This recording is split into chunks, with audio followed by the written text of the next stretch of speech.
Listen 11 minutes. Share comment on this story. Comment add to your recorded stories. Save as Israel's land invasion against Gaza escalates.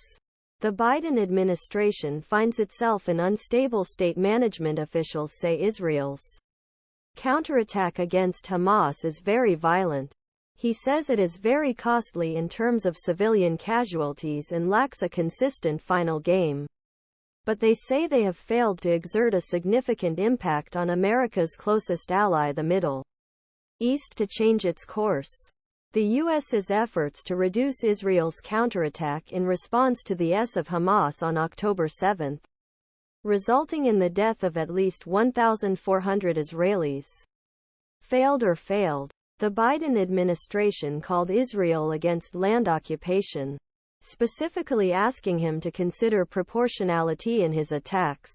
He advocated higher priority in the prevention of civilian deaths and called for a humanitarian pause only for Israeli authorities to reject all these proposals. This is case Biden administration. About half of U.S. with more than 2 million people living. He made it clear to public and privately that he was deeply upset about suffering in Gaza, a densely populated piece of land, causing him to urgently soften anger in Arab world. There are children among them. However, there is little indication that Arab leaders are affected by these assurances. The shape of Middle East and role of USA here remain rather uncertain after war. It is important for management to voice their concerns about human losses out loud, said Senator Chris Murphy, senior member of the Senate Foreign Relations Committee. I understand that they do not want to open any public space between the USA and Israel.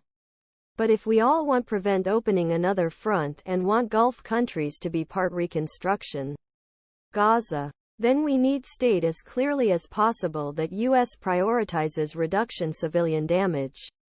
Murphy recently made a press release declaring that the current civilian mortality rate is unacceptable, and calling Israel to change its course.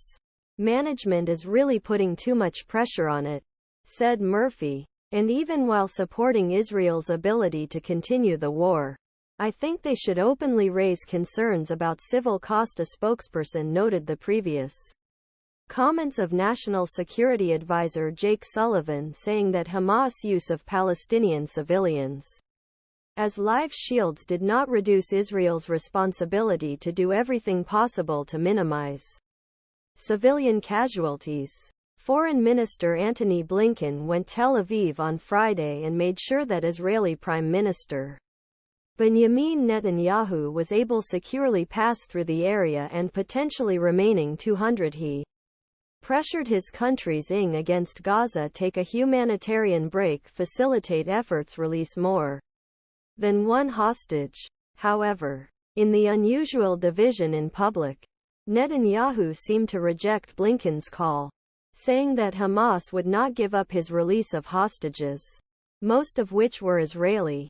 According to a U.S. official familiar with